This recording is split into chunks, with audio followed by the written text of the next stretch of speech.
Un abrazo para vos allá en donde estés y el día en que estés escuchando esto.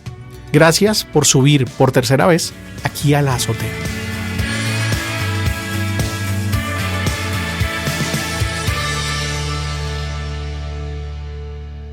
Al inicio, todo lo que pensaba sobre Jesús estaba definido por el entorno de mi fe, de mi religión. Ahora sucede lo contrario. Lo que creo, lo que celebro, lo que comparto, está definido por lo que he conocido de Él. ¿Por qué la diferencia? Verás, Jesús de Nazaret es mucho más, pero sobre todo muy distinto de lo que se habla sobre Él en las iglesias, en los púlpitos y en las estampitas.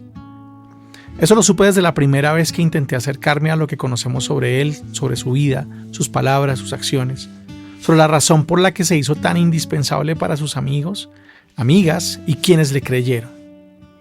Lo primero que encuentras cuando buscas a Jesús en su propia historia y su propia voz es que se precisa quitar capas y capas de ese discurso religioso que ha inundado la fe y la cultura y que nos hace imaginar a Jesús, pensarlo, hablar con Él y de Él sin conocerle, sin reconocerle.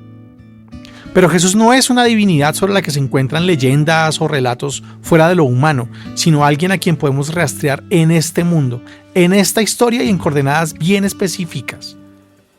Alguien que no tuvo mayor relevancia histórica ni protagonismo social durante su corta e interrumpida existencia, pero que removió de tal manera el suelo de quienes le conocieron, que provocó un movimiento que alteró por completo, a la vuelta de un par de siglos, la vida de uno de los imperios más grandes que ha conocido la humanidad. Y no fue solo su vida, particularmente su muerte fue tan escandalosa como significativa. Como si el intento por desaparecer le hubiera causado que jamás dejara de estar con quienes le quieren, le queremos. Ese Jesús, maestro Galileo de la época del emperador Tiberio, ejecutado como transgresor y rebelde, ha sido para millones de personas de los últimos 20 siglos el Cristo, el Salvador y el Hijo de Dios. Aunque no es claro que esos millones de personas hayan estado de acuerdo en qué significan esas palabras, y tampoco es claro si sus creyentes de hoy conocemos al menos lo que intentaban decir con esas expresiones quienes las usaron para hablar sobre Jesús en los escritos que nos contaron su historia y la de sus amigos y amigas. ¿Es posible definirlo definitivamente y con irrefutable certeza? No sin falsear poco o mucho su existencia, que jamás tuvo pretensiones dogmáticas ni doctrinales. Podemos, eso sí, buscarle y encontrar y seguir buscando. Y podemos dejarle nuestro suelo para que también lo remueva. Así eso provoque que se caigan tantas capas y capas de discurso religioso. Estos son, después de un par de décadas de búsqueda, unos cuantos hallazgos. Vamos a contarlos. Episodio 12. Confiar cura. Una de las frases que más impacta sobre Jesús y que ha sido muy repetida, es de las cosas que más conocemos sobre Él, pero que curiosamente no siempre marca un desafío, un derrotero, una línea, no siempre marca un camino dentro de las distintas formas de seguimiento de Jesús que encontramos en el amplio espectro de los cristianismos en el mundo de hoy, es su afirmación de que no ha venido por los sanos, sino que ha venido por los enfermos, por los que necesitan médico. Y esa es una afirmación muy importante en el contexto del siglo I y en el contexto del Israel del siglo I, porque la enfermedad es, para ellos, se concibe como una manifestación del mal. No solamente que estar enfermo sea algo que nadie quiere, o sea, no solamente como en el sentido de que es indeseable o que está, pues que no está bueno enfermarse, sino en el sentido de la soberanía del mal, el mal entendido como pecado y el mal entendido también muchas veces como unas fuerzas espirituales nocivas y dañinas, enemigas de Dios y enemigas del género humano, que han sido pues de alguna manera llevadas al pensamiento bíblico y a la literatura bíblica en forma de demonios y en forma de espíritus o espíritus inmundos. Y eso significa que cuando una persona se enferma, cuando una persona tiene una dolencia, tiene una fiebre, tiene cualquier tipo de enfermedad, se concibe que algo está mal en su vida, que muchas cosas están mal, o incluso para quienes aún sostenían, no era toda la concepción israelita ni toda la concepción de las distintas, estas facetas, estas facciones del judaísmo del siglo I, que estuvimos hablando de ellas hace un tiempo. No todos pensaban, pero algunos todavía pensaban que podía ser un reflejo de los viejos pecados de los ancestros. Una cosa que Jesús pues ni pensaba ni le importaba y acabó casi que con esa concepción.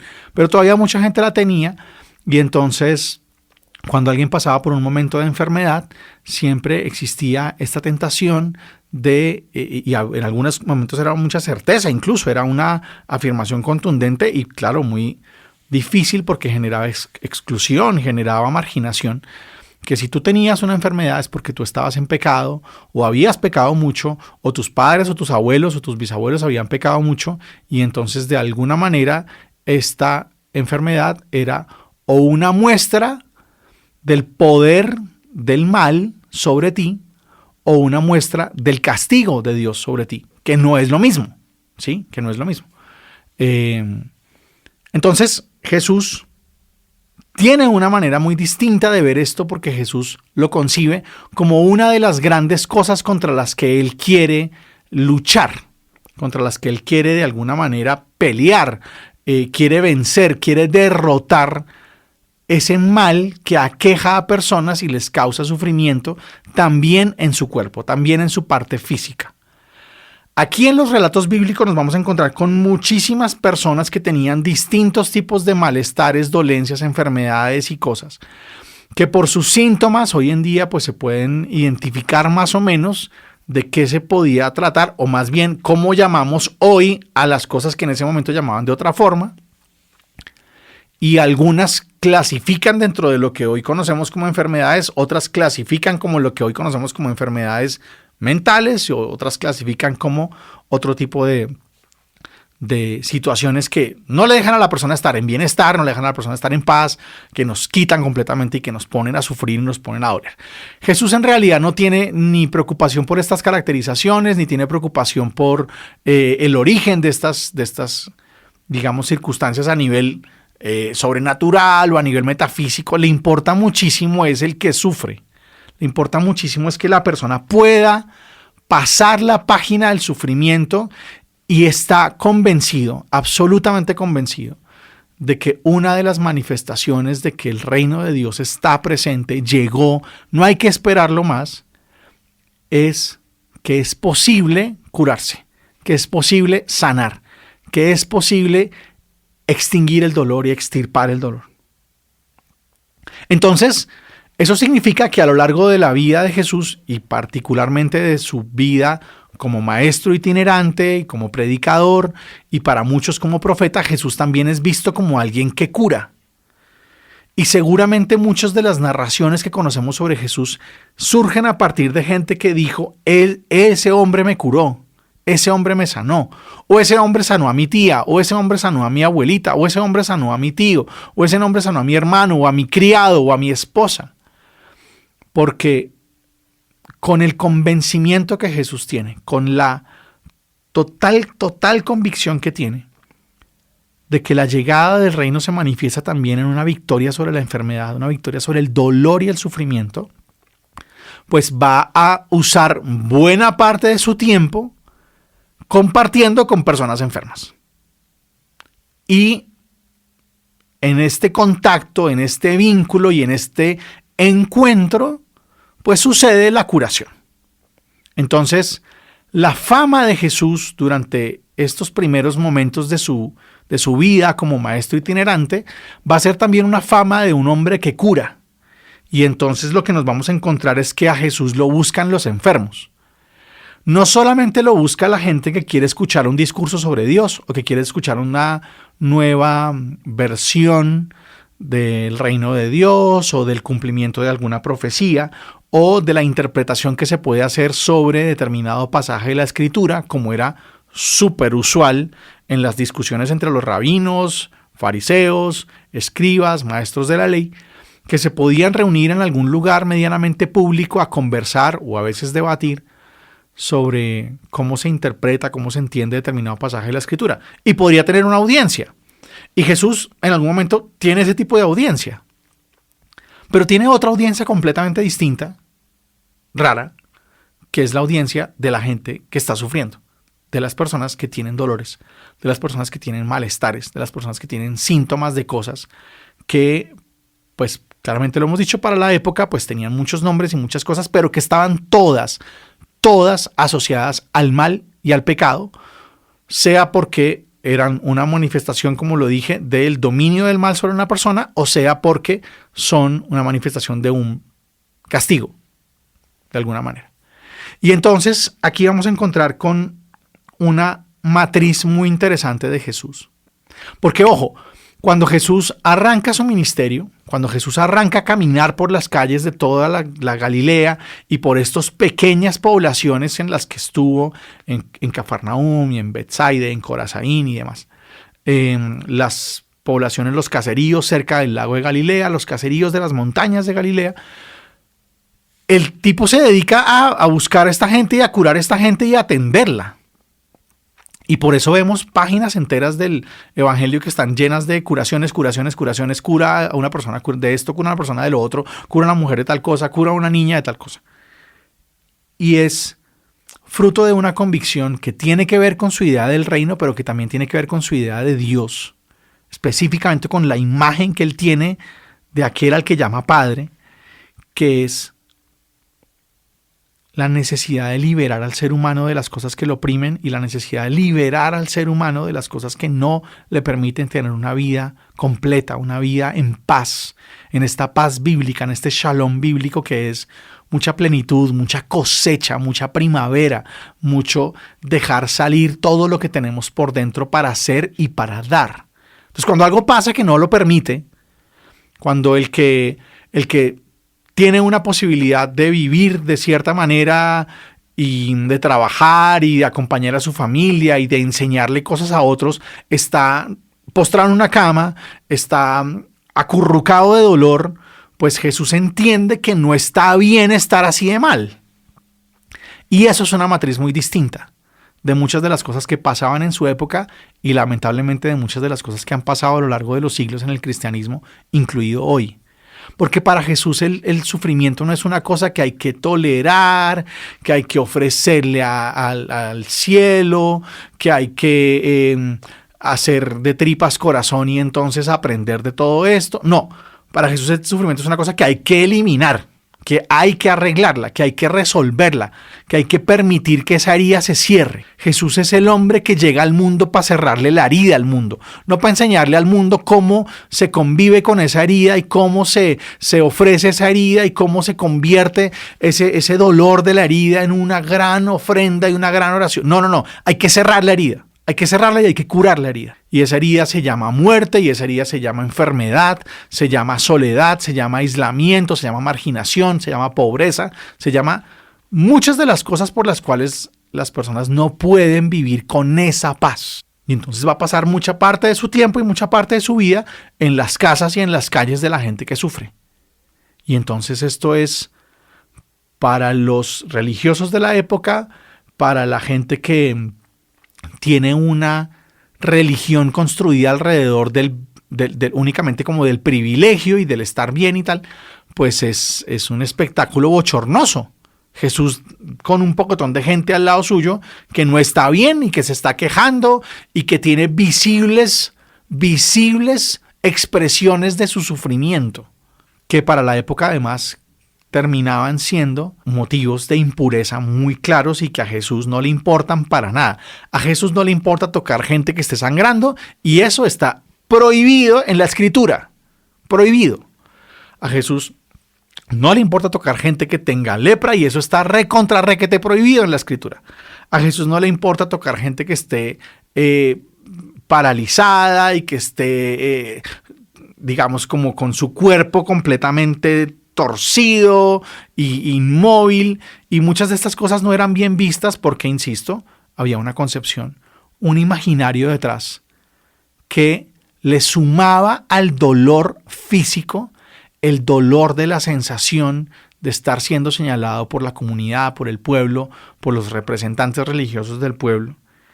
Y aparece entonces este hombre curador, sanador, hacedor de milagros, que se dedica a cerrar la herida, que se dedica a hacer salir el mal, a expulsarlo, a sacarlo. Y eso genera una pregunta muy importante en la gente que tiene a su alrededor. Eso genera también una expectativa muy importante en las personas que empiezan a oír de él, y eso genera unos cuestionamientos muy fuertes sobre lo que va a ser el movimiento de Jesús y en lo que termina la iglesia y las iglesias cristianas, porque no sé si estemos de la misma manera determinados a hacer salir el mal y a vencer la enfermedad y a cerrar la herida. Él está completamente decidido a eso. Jesús tiene la concepción, porque es la concepción propia de su época, que ahí está pasando algo que tiene que ver con el mal. Pero él tiene una convicción aún más importante, y esa convicción lo atraviesa en su propia vocación, en su propia manera de entenderse a él, quién es él. Su convicción es que Dios y la llegada del reino de Dios tienen como implicación expulsar ese mal, cerrar esa herida. Y mucho se dice que el Dios del Antiguo Testamento no es como el Dios del Nuevo Testamento, y que entonces el lado A de la historia del Antiguo Testamento es un Dios furioso y es un Dios de tormentas y de truenos, mientras que el Nuevo Testamento es un Dios como tierno, como cool, como light.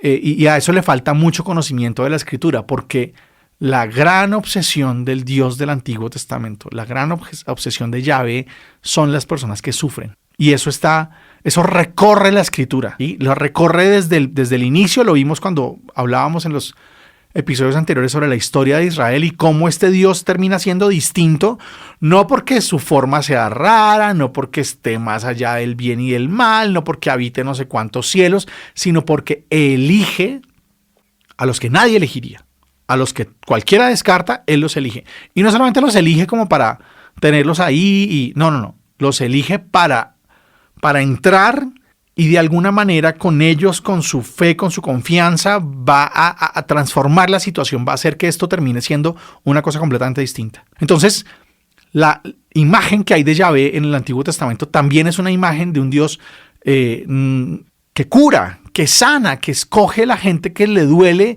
y hace algo por ese dolor, que quiere erradicar de su pueblo la esclavitud, la soberbia, que quiere erradicar, pero también la enfermedad, también el dolor, también la muerte. Y siempre está de parte de víctimas y sufrientes, mujeres, viudas, forasteros, niños. Y Jesús tiene eso muy claro. Y como tiene una relación rarísima con Dios, como tiene una relación muy, muy extraña con Él, muy sui generis, en el sentido de que Jesús trata a Dios como cualquier persona trataba a su familia. El trato de Jesús con Dios no es un trato de alguna manera salido de la normalidad, salido del mundo, entrando en una esfera mística inalcanzable para los seres humanos. No, la cosa genial de Jesús no es que tenga una relación con Dios que esté salida del planeta. No, lo que pasa es que tiene una relación con Dios que está muy metida en el planeta. Porque lo raro era la cosa del templo y el silencio, y no se puede pronunciar el nombre de Dios, y entonces hay que sacrificarle vainas y tirarle sangre allá en la mitad de los altares. Y resulta que Jesús termina tratando a Dios como un man de la familia, como un man de la casa, como el que está ahí en el cuarto de al lado. Y como un valor importantísimo en este contexto del siglo I es la imitación de la familia, la imitación del padre particularmente. ¿Sí? El honor que se desprende de que yo soy como mi padre. Pues este señor termina diciendo, si Yahvé se encarga de estas personas, yo me voy a encargar de estas personas. O sea, si Yahvé tiene por elección fundamental el sufrimiento, el dolor, la muerte, la miseria, la enfermedad, pues yo tengo como elección fundamental los que sufren, los que están muriendo, los que están enfermos, los que están llorando, y vamos a consolar, pero también vamos a liberar, pero también vamos a sanar. Y esas palabras son muy importantes. Entonces él se convierte en este personaje que va por los pueblos y que va haciendo la obra que todos han oído que Dios hace. Ya no es solamente una enseñanza, no es solamente una palabra, no es una invitación a vivir de otra manera. Jesús no es un man que va por las calles denunciando todo lo que está mal y diciéndole a la gente que tiene que vivir de otra forma. No. Jesús es un man que hace cosas, que se mete en la realidad y la cambia. Y particularmente, una de las señales más importantes de ese cambio es la enfermedad. Es lo que pasa con los enfermos que por decenas llegan a buscarlo en cada lugar. Y va a ser también una de las características importantes y de las coordenadas que le va a dar a sus amigos, a su escuela, esos hombres y mujeres que hacían parte de su movimiento, cuando se lanzan ellos a hacer la tarea de Jesús. Jesús imita al Padre y los discípulos imitan a Jesús en el sentido de hacen las mismas opciones, tienen las mismas causas. Jesús quiere parecerse a Yahvé y los discípulos quieren parecerse a Jesús. Y lo determinante de eso va a ser su manera de enfrentarse a la enfermedad, su manera de enfrentarse al mal y a ese mal particularmente evidenciado y sintomatizado en la enfermedad. Por eso Jesús es un hombre de milagros, ¿sí? Porque vuelve sobre esta preocupación de Dios, vuelve sobre esta elección de Yahvé, y entonces todo lo que empieza a pasar alrededor, cuando se toca el sufrimiento y cuando se toca la enfermedad y cuando se toca la tristeza y cuando se toca el abandono, lo que pasa inevitablemente son milagros. Inevitablemente. Ahora, ¿de qué milagros estamos hablando? ¿Sí? Porque resulta que nosotros tenemos la manía, la ingenua y a veces tan torpe manía de imaginar que los milagros de Jesús son como los milagros de la gente milagrera, perdónenme la redundancia, que vemos en nuestro siglo, en nuestra época. ¿Sí? Entonces, los grandes pastores que hacen milagros, los grandes gurús que hacen milagros, y entonces que ponen a la gente a temblar, que la tiran al piso, que la tocan y se derrumban, y no hay nada en la escritura que nos permita pensar que lo que hacen estas personas es una imagen de lo que haría Jesús. Nada. Porque las descripciones que tenemos en los relatos de milagros en la Biblia, no son, en los evangelios, no son una descripción crónica del episodio, sino son unas narraciones increíblemente poderosas sobre el cambio de las situaciones y sobre la lógica que permite cambiar las situaciones.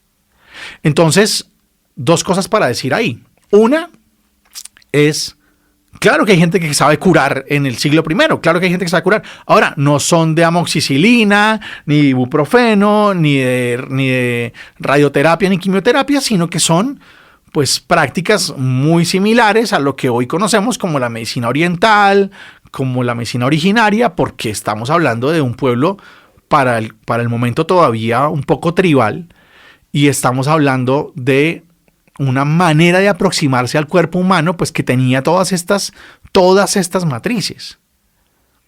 Hay unos desarrollos de lo que va a ser un estadio previo a lo científico en el mundo grecorromano, pero no es posible pensar en trasladarnos a las facultades de medicina. No, esto es una cosa sumamente artesanal, pero también sumamente de la sabiduría esta de la gente que tiene contacto con la naturaleza y que tiene contacto con las plantas y que tiene contacto con mil cosas más, y no es descabellado de ninguna manera pensar que Jesús sabía de estas cosas, ¿sí? Que habría aprendido de estas cosas, que hacen parte de esta sabiduría campesina y de esta sabiduría de la gente de la tierra, que es bastante probable que algo de eso exista en el conocimiento de Jesús. Por otro lado está el factor Dios, en el sentido de, no porque Dios no esté presente en cualquier otra forma de medicina, que lo está en todas, absolutamente todas, que ayuden a extirpar los dolores de las personas, sino porque también está el factor de la confianza en el poder infinito de Dios que Jesús logra inspirar en la gente. Y eso no es que necesariamente detone un ejercicio de saltarse todas las leyes de la química y de la física, leyes que conocemos hoy, no en ese momento, pero hoy podemos hablar de eso, sino que permiten que las personas den pasos en otras direcciones. Porque es que el problema de la enfermedad y el problema del sufrimiento y el problema de estos ciclos complejos, tal como los describe el Evangelio, es que vemos gente que está exiliada y que está discriminada y que está vagando por la calle y que siente vergüenza y que todo el mundo lo mira mal. Entonces hay un factor que tiene que ver con todo el escenario, con todo el contexto, con todas las circunstancias que agravan cualquier cosa que esté pasando y en las que este factor Dios como entrada a tener la posibilidad de hacer otro tipo de elecciones, otro tipo de decisiones, pues permite que la gente cambie, arranque por otros caminos. Y eso genera dinámicas que seguramente cualquier persona que se someta a un tratamiento puede entender. Apenas yo empecé a tomar esta vaina y a decidir esta vaina y a cambiar mis hábitos de esta y esta manera, empecé a sentirme distinto. Y Jesús es un fantástico detonante de ese tipo de reacciones. ¿Sí? Impresionantes. Entonces, independiente del nivel de percepción que alguien pueda tener sobre si algo pasa como que es inexplicable, ¿no? Como que hay mucha idea del milagro como lo que es inexplicable. Los doctores no saben cómo pasó, ¿sí? Cuando todos los días los doctores hacen milagros también en las clínicas y en las urgencias y hacen cosas de este estilo en el sentido de vencer el dolor, vencer la opresión del sufrimiento. Ahí esa es la matriz de Jesús. Eso es importantísimo que nos lo saquemos de la cabeza, porque nosotros tenemos la idea de que el milagro es un poquito como una competencia contra la ciencia, una competencia contra el conocimiento y una competencia contra la academia, ¿sí? Un Dios que más o menos se ríe, lo que ustedes no pueden hacer, yo lo sé hacer, y no es verdad. Para Jesús no importa el origen de la cura, en el sentido de que su preocupación importante es hay que erradicar el mal, ¿sí? Señor, si quieres puedes curarme. Claro que quiero. ¿Cómo que si quiero? Claro que quiero. Es la respuesta que le va a dar al hombre como que duda y le dice, mira, así como con este tonito que tenemos los bogotanos que para pedir cualquier cosa decimos como 14 frases. Oye, si no fuera mucha molestia, perdóname. En realidad no quería interrumpirte, pero y Jesús como diciendo, pero pues yo quiero. ¿Cómo que? Claro que quiero. Por supuesto que quiero. Porque anclado en su corazón está la voluntad de parecerse al Dios que hace ese tipo de cosas. Y entonces detona confianza. La expresión clásica del milagro en el Evangelio es: tu fe te ha salvado. Tu fe te ha curado. Tu fe es la que hizo. Nunca había visto tanta fe, ¿no? Entonces es por un lado, lo que cura es la confianza. Lo que cura no es el as bajo la manga de este hacedor de milagros que no se parece a nadie y que nadie lo puede alcanzar. Al contrario, para Jesús es tan importante curar que manda a los amigos a hacer lo mismo. ¿Sí? Él no está en competencia con otros. Dicen, oye, hay un man que está haciendo unas curaciones, pero no es de los... Déjenlo. Es que nosotros tenemos, es como una cosa como esta vaina de la pelea, las religiones y las denominaciones y no sé qué. ¡Ey! Lo importante es que la lágrima se extinga. Y él tiene eso clarísimo. Y por eso el factor determinante del milagro es la confianza. La confianza del que está sufriendo. El factor determinante del milagro no es el as bajo la manga del hacedor de milagros. Es la confianza del que sufre. Y lograr despertar eso es muy, muy inspirador y muy milagroso. Porque es complejo. Porque quien sufre normalmente no está confiando. Porque quien sufre normalmente está totalmente abrumado por lo que siente. Y entonces, sean enfermedades de los órganos, sean enfermedades mentales, sean enfermedades de la relación con los otros, Jesús logra sacar a la persona de esa circunstancia que no le permite ver ninguna otra opción y hace que aparezca un horizonte y hace que aparezca una posibilidad. y usando conocimientos que tiene de lo que pasa a su alrededor, de cómo la gente atiende sus enfermedades, pero sobre todo detonando esta posibilidad de arrancar nuevos caminos, suceden los milagros a partir de confianzas sorprendentes, absolutamente sorprendentes. Tanto que Jesús va a decir que de ciertas personas que nunca había visto tanta fe, que nunca había visto tanta confianza. Él tiene claro que la enfermedad es apenas una capa del mal. Y que muchas de las cosas que están pasando también pasan en la relación, pasan en la imagen con uno mismo, pasan en la relación de la persona con su pasado.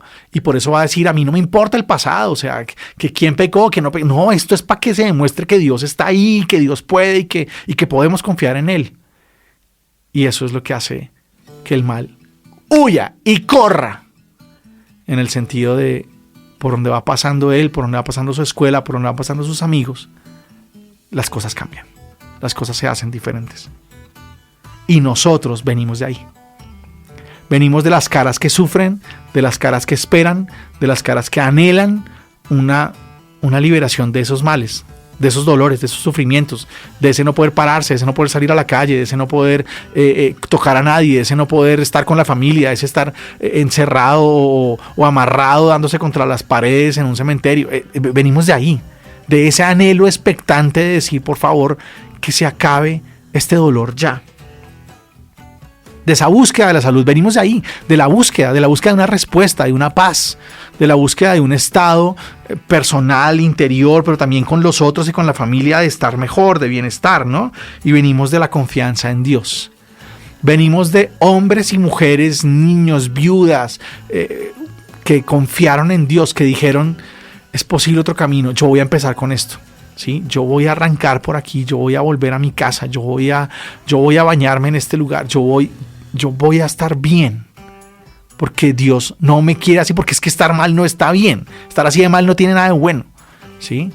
Y venimos de ahí, venimos de una determinación no negociable de acabar con el sufrimiento, de que no exista eso, ¿no? Y venimos de una sorpresa por la fe. Venimos de un Dios que se sorprende cuando alguien confía mucho en Él. Y le alegra, y estalla, y hace una fiesta.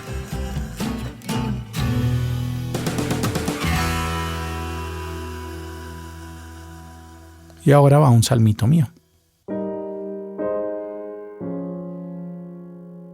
Toquen a Dios, hermanas, hermanos, tóquenlo. Tomen su mano, su abrazo, su mirada hagan la suya. Unten de su piel sus dedos, que la piel de Dios es más que una cura, más que un milagro. Toquen a Dios, nunca lo suelten, no se permitan estar sin su roce, sin su tacto. Que cada minuto puedan ser acariciados por su calor y su abrigo, pues la piel de Dios es respuesta y perdón, es misterio y también fiesta. Tóquenlo, pálpenlo. Que sea su aliento lo que haga reaccionar sus rostros. Busquen por las calles y las casas al Dios que va por la vida curando, extinguiendo odios y males y desconfianzas. Persigan y alcancen su sombra, su voz, su latido. Y no habrá cicatriz que no puedan mirar con paz.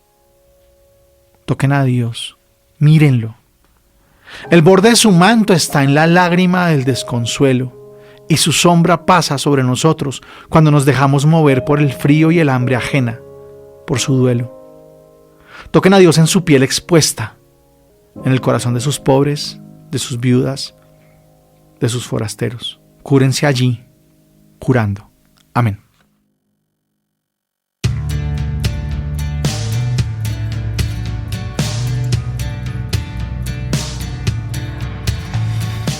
Bien, si algo de lo que aquí hemos contado tiene que ver contigo, es hora de que pienses, abraces y cuentes tu historia desde ahí.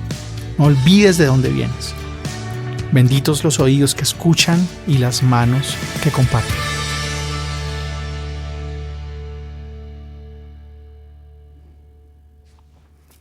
La Azotea Podcast es grabado en Almendro Producciones y es otra de estas piezas llenas del talento